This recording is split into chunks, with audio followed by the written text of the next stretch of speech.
வந்து கனிகள் வெட்டி கருவி எல்லாம் செய்த கைதான் யார் கை? பொத்துகளை, கடல் முத்தை, மணிக்குளத்தை போயெடுக்க அடக்கிய மூச்சு எவரின் மூச்சு? அக்கால தடைகளாக்கி அழகியவை வசதியவை செய்தார். இக்கால அந்த பயனுண்டாமோ? பொழுதும் புனலுக்கும் அடலுக்கு கக்கவிச பாம்பனுக்கு பிளந்தனுக்கும் கடுவசிக்கும் இடையூறா நோய்களுக்கு பலியாகி கால் கைகள் உடல்கள் சிந்தும் பச்சை ரத்தம் பரிமாறி நாட்டு சலியாத வருவாயாக தந்தவர் அவர். அவரெல்லாம் எலியாக முயலாக இருக்கின்றார்கள். ஏமாந்த காலத்தில் ஏற்றம் உண்டோ? பார்ப்பான் புலி வேஷம் போடுகிறான், பொதுமக்களுக்கு புல்லளவு மதிப்பேது உண்டாயின புரட்சியவையர் பாரதிதாசன் கேட்டார். உரைக்கிற மக்களை இடியாதுன்னா கேவலமானவன்னா. இப்ப இந்தியாவில் இருக்கிற எல்லா ஐயரும் ஒன்னா சேரட்டும், எல்லா ஐயரும் ஒன்னா சேர்ந்து ஒரு வருஷத்துக்கு நாங்க எந்த கோயிலையும் மணி ஆட்டமிட்டோம்னு சொல்லட்டும். மக்கள் போறது நடத்தி போட போறானா? ஒரு வருஷத்துக்கு ஐயரை ஸ்ட்ரைக் பண்ண சொல்லு, நாட்டில் என்ன இழப்பு? ஒண்ணு கிடையாது. ஆனா அவர் மட்டும் எழுதுனா இவர் ஐயர், இவர் நல்லவர், இவர் படிக்கிறாரு பள்ளிக்கூட பாடத்தில் இன்னைக்கே இல்லை. இன்னைக்கு இல்லாத காரணம் எம்எல்ஏ வந்து மாத்திட்டாரா, எம்பி வந்து மாத்திட்டாரா, மந்திரி வந்து மாத்திட்டாரா? இன்னைக்கு பள்ளிக்கூட பாடத்தில் அந்த இடிவான கருத்து இல்லைன்னு சொன்னா அதை மாற்றி காட்டிய மகத்தான தலைவனுக்கு பேர் தான் தந்தை பெரியார் என்பதை பார்த்துவிடக்கூடாது. பெரியார் இல்லைன்னா பள்ளிக்கூட பாடத்தில் மாற்றம் வந்திருக்குமா? வாய்ப்பு உண்டா? ஏன் நம்ம தாத்தா படிக்கல? ஏன் நம்ம முப்பாட்டம் படிக்கல? ஏன் நம்ம கொல்லுப்பாட்டம் படிக்கல? என் தாத்தாவுக்கு மண்டை இல்லையா, மூளை இல்லையா?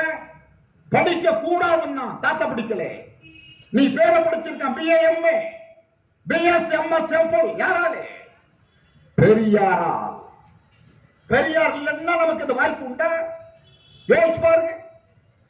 நீங்க ஏதோ இந்த பள்ளிக்கூட பாடத்துல மட்டும் இல்லைங்க, நம்ம காசு கொடுத்து துண்டு வாங்கலாம்.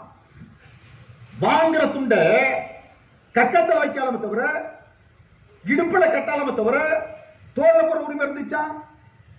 போட்டமா இல்லையே. இப்ப வளர்க்க சொல்லுவான் நம்மாளு. இப்ப திமுக மேடையில பாத்தீங்கன்னா துண்ட கூட்டுற போல போட்டு வருவாங்க. திமுக துண்ட போட எதுக்கு திரும்ப போட சொன்னார்? நீ கக்கத்துல வைக்க சொன்ன துண்ட தோளில் போட்டு காட்டுகிறோம்னு அந்த சுயமரியாதை உருவாக்கியது. அதனாலதான் எல்லாரும் துண்டு போடணும்னார். எல்லாரும் துண்டு போடுங்கன்னார். துண்டு போடுறதுக்கு ஒரு வரலாறு உண்டு. போடக்கூடாதுன்னா நான் காரணத்தோடு சொல்றேன். பக்கத்தில் தான் இருக்கு காரைக்குடின்னு ஒரு ஊரு. அந்த காரைக்குடிக்கு பக்கத்துல கானாடு காத்தான் ஒரு ஊர் இருக்கு.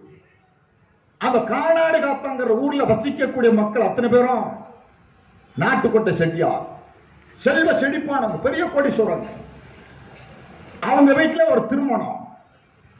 திருமணத்துல பெண் அழைப்பு. பெண்ணை ரதத்தில் உட்கார வச்சு அழைச்சிட்டு வர்றாங்க. அன்றைக்கு தமிழ்நாட்டில் தலை சிறந்த நாயன வித்வான், இந்த மேல நாயன வசிக்கிறார் பாருங்க, தமிழ்நாட்டில் மிகப்பெரிய, அவருக்கு நிகரானாலே கிடையாது. அவர் பேரு மதுரை சிவக்கொழுந்து. அவர் நாயன வாசிட்டு வர்றார். நீங்க இப்பவும் பார்க்கலாம், மேல வாசிக்கிறவங்க நாயன வாசிக்கிறவங்க பாத்தீங்கன்னா துண்டை இடுப்புல கட்டிருப்பார், மேல சட்டப்பட மாட்டார், தொப்புள் வரலையும் ஒரு செயின் போட்டுப்பார். அடிக்கிற அடியில வாசிக்கிறதுல இந்த செயின் ஆடும். நம்மளால அதை ரசிச்சுக்கிட்டே வருவோம். அப்படி சிவக்கொழுந்து இடுப்புல துண்டை கட்டிக்கிட்டு வாசிச்சுட்டு வர்றாரு. ஊர்வலம் வந்துகிட்டு இருக்கு. வாசிச்சுட்டு வரும்போது வேர்த்து ஊத்துது. உடனே சிவக்கொழுந்து தான் இடுப்பல கட்டி இந்த துண்டு அவுத்து வேர்வையை தொடச்சிட்டு வாசிப்பிலே மயங்கி வாசித்தவர் தோல்ல துண்டை போட்டுட்டு வாசிக்கிறார். பின்னெடுத்து சத்தம் வந்துச்சு, சிவக்கொழுந்து நீ துண்ட தோளில போட்டு வாசிப்பதனால எங்களை அவமானப்படுத்துறதா கருதணும். அதனால உன் தோல் இருக்கிற துண்டு எடுத்து இடுப்புல கட்டிக்கிட்டு வாசி. உடனே சிவக்கொழுந்து என்ன பண்ணார்னா தான் தோல்ல இந்த துண்டு எடுத்து இடுப்புல கட்ட போனார். இடுப்புல கட்ட போகும்போது இன்னொரு சத்தம் வந்துச்சு, சிவக்கொழுந்து துண்ட தோளிலே போட்டு வாசி. இப்ப அவருக்கு ரெண்டு பிரச்சனை. வாசித்து முடித்த பிறகு கூலி கொடுக்க போறவர் இடுப்புல கட்டுங்கிறார், வழி போக்க போறவர் துண்ட தோல்ல போடுங்கிறார்.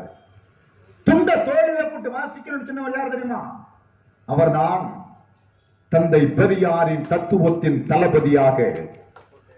பெரியார் கருத்தை மேடைகளில் பேசுகிற போது ரத்தத்தை கக்கி கக்கி பணம் பாதாள வரையிலும் பாயும், ஈட்டி எட்டிய வரையிலும் பாயும். என்னுடைய தலைவன் தந்தை பெரியாருடைய கொள்கை இருக்கிறது, அது அண்ட புண்ட சராசரங்கள் அனைத்திலும் பாய்ந்து அதற்கப்பால் இலக்கு நோக்கி நிற்கும் சொன்னாரே. பட்டுக்கோட்டை அஞ்சான் நஞ்சன் அடையில் சொன்னார், துண்ட தோண்டப்படுத்த வாசிக்கிறார். பிரச்சனை வந்துச்சு. என்ன பிரச்சனை? துண்ட தோல்ல போட்டு வாசிக்கணும் இவர் சொல்லிட்டார். கலவரம் மூடுது. கல்யாண வீட்டுக்காரங்க எல்லாரும் நேர பெரியார்ட்ட போறோம். பெரியார் அன்னைக்கு கானாடு காத்தால இருக்கார். அழகிரியும் பெரியாரோட தான் வந்திருக்காரு. மதுரை சிவக்குழந்து வாசிக்கிறார். வாசிப்பை கேட்பதற்காக அழகிரி பார்க்க வர்றாரு, யதார்த்தமா பார்க்க வர்றாரு. பெரியார்ட்ட பிரச்சனை கொண்டு போறார். ஐயா, உங்க கட்சிக்காரர் எங்க வீட்டு திருமணத்தை வந்து பிரச்சனை பண்றார், நீங்க தான் தீர்வு சொல்லணும். பெரியார் சொன்னார், தீர்வு தானே சொல்றேன். என்ன தீர்வுன்னா, துண்டு அவன் துண்டு, தோளம் அவன் தோல்.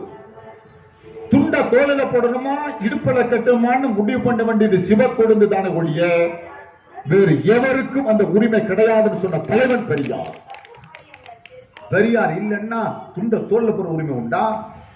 துண்ட மட்டும் இல்லைங்க நண்பர்களே. ஒரு காலத்தில் ஆள்வதற்கு தகுதி யாருக்கு தெரியுமா இருக்குன்னா, இந்த நாட்டை யார் இப்ப ஆள முடியும்னா பார்ப்பனர்கள் சொன்ன காரணம் தெரியுமா? இந்த நாட்டை ஆளுகிற தகுதி உள்ளாங்கல்ல இருந்து உச்சந்தலைவரில் மூளை உள்ளவர் ராஜாஜி.